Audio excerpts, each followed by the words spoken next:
ನೋಡ್ರೋ, ಕಾರ್ಯಕರ್ತರ ಕಣ್ಣು ತುಂಬಾ ನೋಡ್ಕೊಳ್ಳಿ, ರಾಜಕಾರಣಿಗಳ ಮುಖ ಒಮ್ಮೆ ಕಣ್ಣು ತುಂಬಾ ನೋಡ್ಕೊಳ್ಳಿ.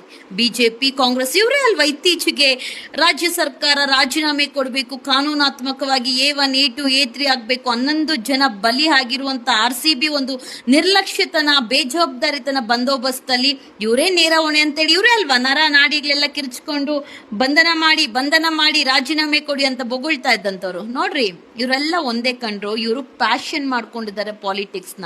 ಬಲಿ ಆಗ್ತಾ ಇರೋದು ನಮ್ಮ ಕಾರ್ಯಕರ್ತರು ದ್ವೇಷ, ಜಾತಿ, ಕೋಮು ಗಲಭೆ ತಂದಿಟ್ಕೊಂಡು ಅವನ್ ಜೈ ಇವನ್ ಜೈ, ನಮ್ ಬಾಸ್, ನಮ್ ಫಾಲೋವರ್, ಇವ್ರು, ನಮ್ ಗುರು, ನಮ್ ಶಿಷ್ಯ ಅನ್ಕೊಂಡು ನೀವುಗಳು ಕೋಮು ಗಲಭೆಗೆ ಸಿಕ್ಕಾಕೊಂಡು ನೀವು ಬಲಿ ಆಗ್ತಾ ಇರೋದು. ಕಾರ್ಯಕರ್ತರ ನಿಮ್ಮಿಂದ ನಿಮ್ಮ ಹೆಂಡತಿ ಮಕ್ಳು ಎಲ್ಲಾರು ಇವತ್ತಿಗೂ ಕೂಲಿ ಮಾಡ್ಕೊಂಡಿರ್ತಾರೆ. ಯಾರು ಲಕ್ಸುರಿ ಲೈಫ್ ಲೀಡ್ ಮಾಡ್ತಾರಲ್ಲ. ನೋಡ್ರಿ, ನನ್ನ ಮಕ್ಳೆಲ್ಲ ಒಳ್ಳೆ ಲಕ್ಸುರಿ ಲೈಫ್ ಲೀಡ್ ಮಾಡ್ಕೊಂಡು ಜನರ ಜೀವನ ಜೊತೆ ಆಟ ಆಡ್ತಾ ಇದಾರೆ. ಹೆಣಕ್ಕೂ ಹಣವನ್ನ ಕಟ್ಟಿ ಸೂತ್ಕ ಇರುವಂತ ನಮ್ಮ ರಾಜ್ಯದಲ್ಲಿ ಸಂಭ್ರಮಾಚರಣೆ ಮಾಡ್ತಾ ಇದಾರೆ. ಇತ್ತೀಚೆಗೆ ಹಾಕಿದ ಕಣ್ಣೀರು, ನವರಂಗಿ ಕಣ್ಣೀರು, ಇವರೆಲ್ಲ ಒಂದೇ.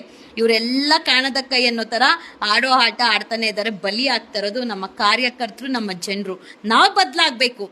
ಇತ್ತೀಚೆಗಾಗಿದ್ದಂತ RCB ಒಂದು IPL ಕಪ್ಪು, ಏನೊಂದು ಕಪ್ಪನ್ ತಂದ್ರು, ದೊಡ್ಡ ಕಪ್ಪು ಚುಕ್ಕೆ ಇಟ್ಟು 11 ಜನನ ಬಲಿ ತಗೊಂಡು ಅಮಾಯಕರ ಪೊಲೀಸರನ್ನ ಅಮಾನತ್ ಮಾಡುವಂತ ಕೆಲಸ ಮಾಡಿದಂತ ರಾಜಕಾರಣಿಗಳು ಇವರು ನವರಂಗಿ ಆಟಕ್ಕೆ ಇನ್ನೆಷ್ಟು ಜನ ಬಲಿ ಆಗ್ಬೇಕು. ಇನ್ಮೇಲಾದ್ರೂ ಬುದ್ಧಿ ಕಲಿರೋ. ಇವರೆಲ್ಲ ಒಂದೇ ಕಂಡ್ರು. ಬಲಿ ಆಗೋದ್ ಕಾರ್ಯಕರ್ತರು. ಬದ್ಲಾಗ್ರೋ. ಈ ರಾಜಕೀಯ ಪಕ್ಷ ಬಿಟ್ಟು ಹೊರಗೆ ಬಂಡ್ರೋ ದರಿದ್ರ ಸರ್ಕಾರಗಳು.